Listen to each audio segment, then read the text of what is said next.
we actually have these names of rulers, these early Mitanni rulers, that are actually close to Vedic Sanskrit. So we find rulers like Tushrata, whose name means chariot surges forward violently. We have Aratama, whose name means he whose abode is justice, and Shatiwaza, he who acquires much booty. So these are great names, and the Hittite names are even better. Just wait till we get into those.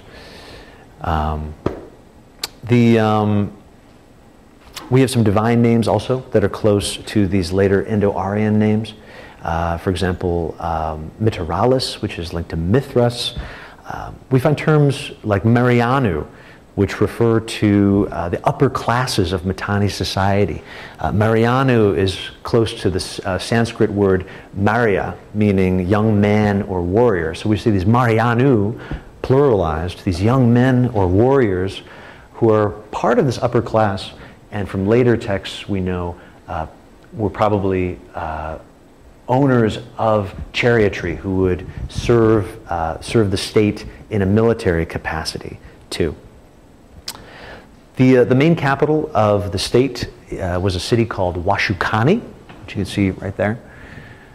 And again, this is another trick question. If anybody asks you to find Washukani on a map, you can say, aha, it's like Agade. This is our second, and actually the last, unfortunately, unknown major capital in the ancient Near East. Nobody knows where Washukani is. It's thought possibly to be Tel Fakhariya, which is right here, but that has, Tel Fakhariya is right here, well within the Mitanni heartland, but actually it hasn't been quite proven yet. But there's a lot of evidence to suggest that that might be the capital. Much of what we know about Mitanni comes not from the center of Mitanni, but from the periphery, very far to the west at the city of Alalakh, and very far to the east in the kingdom of Nuzi. So we're going to be looking at these cities one by one, and getting a sense of who the Mitanni are. Unfortunately, we have very little architecture to deal with, or sculpture for that matter, that we can say is Mitannian. But from Alalakh, we do have a few pieces that are quite telling.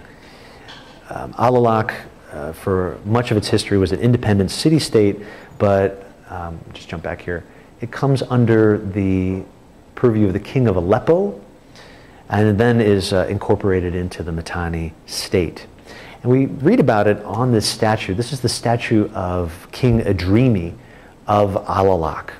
It dates to around 1480 BCE, and King Adrimi is the vassal of one of these Mitanni kings. The statue is found much later. It was found in a later context, buried in a temple, but what's interesting is, as you can see on the shoulder and also on the front, it bears an inscription that's an autobiographical text that tells the story of Adrimi.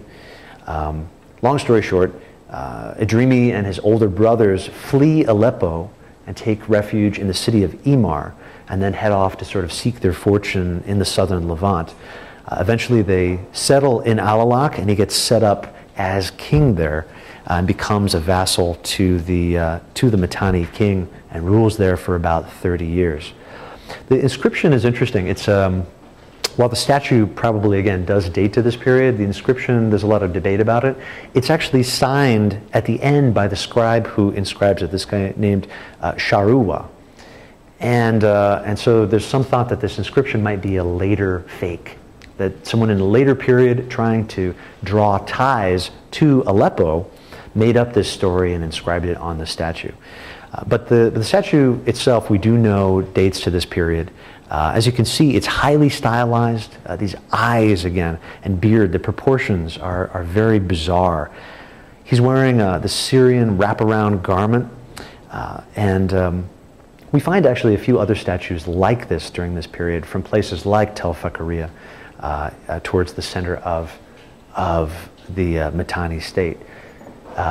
It's not the most attractive statue. Henry Frankfurt actually wrote that he actually said this statue is so ugly that if I didn't know from the inscription, I would think that it dated to the 3rd millennium, which is about as damning a statement from an archaeologist as you can get. But you can see another example of it here. The statue probably was seated on a throne. You can catch just the edges of it, the feet of these lions, probably dating to a winged, or probably the remains of a lion-backed throne, which you can see here. And keep this image in mind. This is one of our early images of a sphinx, if you will, throne flanking each side of the ruler. This will be important as we continue and see other examples in Syria. We'll keep jumping along here. As far as architecture at Alalakh, we have the Palace of Niqmempa at Alalakh, and this dates to the Mitanni period, around the 15th to the 14th centuries BCE, and it contains, as you can imagine, all of these traits of the palace we've come to expect. A set of large archives were found here. These archives that tell us about the Mitanni state. They were found here in a plastered room. This is room 11, which is an archive room that was, there's actually evidence of shelving that these tablets would have been set on, and a plastered floor in which they were kept. The construction is largely of timber and brick on stone foundations. And you can see here that the palace is made up of two separate sections which have been fused together. One probably preceded the other, similar to what we saw at the Shusin temple, but really they're being used as a functional whole by the later periods, by the 14th century. A few other things we've come to expect: a large central courtyard, of course, right? Courtyard 2. And an entry chamber, which, like we saw as early as Ebla, is entered through a columned portico. So you'd have to walk through these two columned, this little columned entryway. Later texts, later Neo-Assyrian texts refer to this column as a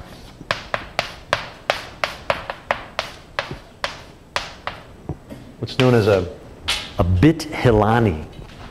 So we'll see later when we get to the Iron Age, Neo-Assyrian rulers claiming to build their palaces in the style of North Syria. They say, oh, I built a palace that's just like what you would see in North Syria, the Bit Hilani style. And we think that what distinguishes the Bit Hilani is this columned portico that we see as early as the 15th century here at Alalakh.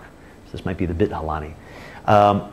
Each side of this palace, you can see, has a set of staircases, its own staircase to get on the roof. And note again how thick these walls are. Absolutely massive. We saw massive walls at Mari on the outside, but mostly for the purpose of defense. Massive internal walls. Why would you have massive internal walls?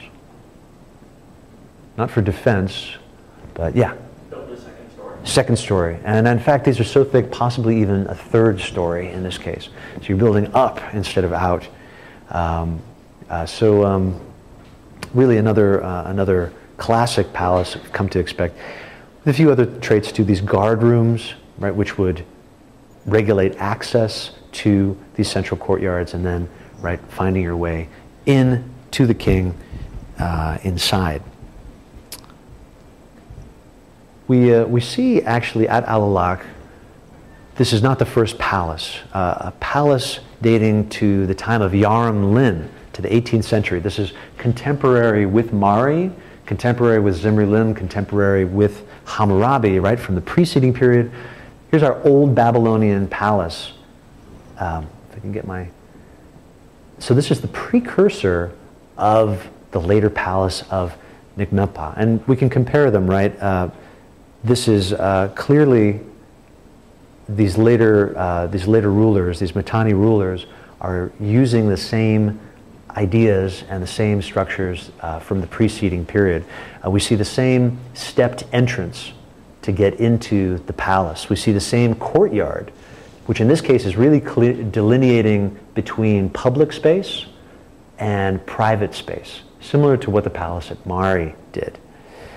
We see a staircase to the side in each case, going up to the top. However, a bit more evolution, right? We see the Palace of Niqmepah is much more public than the earlier palace of Yarm Lin. We find a few earlier pieces from the Palace of Yarm Lin itself. This is the head of Yarm Lin, this earlier ruler, which is quite detailed. The headdress is very unusual in this case, and there aren't many parallels for it. A few other features that we see at Alalakh during this period have long-term importance for architecture in the ancient Near East. Two things. One, stone orthostats. So at Alalakh, we see some of the first examples of the use of stone orthostats. And you can make them out here. Here we have a mud brick wall, right at the edge of a mud brick wall. And you can see these large stone blocks have been put up against the wall to protect it. So, for example, you would be walking through the palace. Everything up to this point, or even higher in some cases, would be stone. And that prevents a lot of wear. It has a functional purpose, prevents a lot of wear on the walls. You have people, of course, who are coming and going out of these palaces. Many times they're decorated, as we'll see. Stone orthostats in Syria often bear inscriptions and images. When we get to the Neo-Assyrian period, we'll see play a very important role there. But this is the first time that we do see them. Also lions. We saw the flanking lions, or these sphinxes on the throne of Idrimi. We find lions, stone lions, at Alalakh that are, in this case, probably flanking an entrance or an altar on which a statue would have been set up upon. This is another sort of image that we're going to see over and over again. But instead of being part of the cult statue, these lions will actually be in front of the temple. So keep these flanking these lions in mind as we kind of move forward. Do you have a question? Was that? No? Okay.